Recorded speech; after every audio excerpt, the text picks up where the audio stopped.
नमस्कार। लोक गाथा में आपका स्वागत है। पिछले वीडियो में हमने जाना अध्यात्म रामायण के रचयिता कौन है, यह ग्रंथ हमें किस पुराण में मिलता है। आज इस वीडियो में हम अध्यात्म रामायण के महात्म्य के ऊपर चर्चा करेंगे। महात्म्य का अर्थ होता है उस ग्रंथ की महत्वता या उस ग्रंथ की महानता। अंग्रेजी में कहूँ तो नोबिलिटी और ग्रेटनेस ऑफ द टेक्स्ट। जो हमारा आज का समय है, हम सभी लोग रिटर्न ऑन इन्वेस्टमेंट के ऊपर अधिक महत्व देते हैं कि क्या कार्य करने से हमें क्या लाभ होगा, उस कार्य से हमें कितना लाभ होगा। वैसे ही अध्यात्म रामायण के शुरुआत में ही ब्रह्मदेव ने अध्यात्म रामायण के महात्म्य के बारे में बताया कि अध्यात्म रामायण के पढ़ने व अध्यात्म रामायण के श्रवण करने से हमें क्या लाभ होगा। इस ग्रंथ के बारे में हमें समझाया ताकि हमारी अध्ययन करने की भावना और दृढ़ बने और हमारे भक्ति में वृद्धि हो। अध्यात्म रामायण के शुरुआत में एक बहुत सुंदर शिव स्तुति आती है। वह शिव स्तुति मैं आपके सामने प्रस्तुत करना चाहूँगा। अप्रमेय प्रयातीत निर्मल ज्ञानमूर्तये मनोगिरां विदुराय दक्षिणामूर्तये नमः।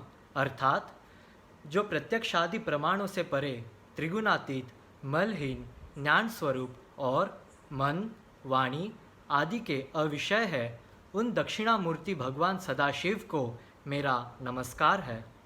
श्री सूत जी बोले, एक समय योगीराज नारद दूसरों पर कृपा करने के लिए समस्त लोकों में विचरते हुए सत्यलोक में पहुँचे। वहाँ जगतपति ब्रह्मा जी को देखकर नारद जी ने उन्हें साष्टांग नमस्कार किया और भक्ति भाव से स्तुति की। कभी कभी ऐसा होता है ना कि हम किसी के पास कुछ पूछने की दृष्टि से देखते हैं और सामने वाले को पता चल जाता है कि हम कुछ पूछना चाहते हैं। वैसे ही ब्रह्मा जी को अनुभूति हुई कि नारद कुछ पूछना चाहता है और ब्रह्मा जी ने कहा, तद्विष्यामि ते मुने। अर्थात, हे नारद, तुम्हें क्या पूछना है तुम पूछो, मैं तुम्हें सब कुछ बताऊंगा। तब नारद जी ने उत्तर में कलयुग का वर्णन किया। उन्होंने बताया, कलयुग के आने पर मनुष्य पुण्य कर्म छोड़ देंगे और सत्य भाषण से विमुख होकर दुराचार में प्रवृत्त हो जाएंगे।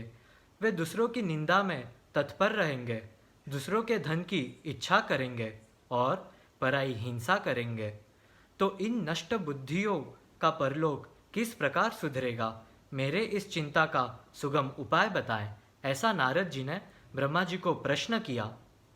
तब कमलासन ब्रह्मा जी बोले, हे साधो, तुमने बहुत अच्छी बात पूछी है, मैं उसे बतलाता हूँ।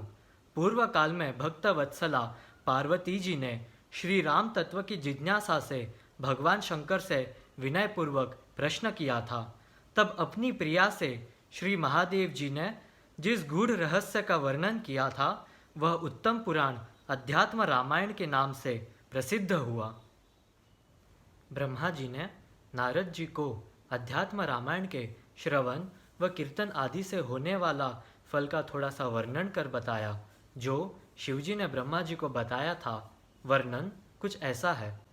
अध्यात्म रामायण का एक श्लोक अथवा आधा श्लोक भी भक्तिपूर्वक जो पढ़ता है, वो तत्क्षण पाप मुक्त हो जाता है। जो प्रतिदिन अध्यात्म रामायण का पूजन करता है, उसे अश्वमेध यज्ञ का फल मिलता है। जो कोई अध्यात्म रामायण के निकट जाकर उसे नमस्कार करता है, वह समस्त देवताओं की पूजा का फल पाता है।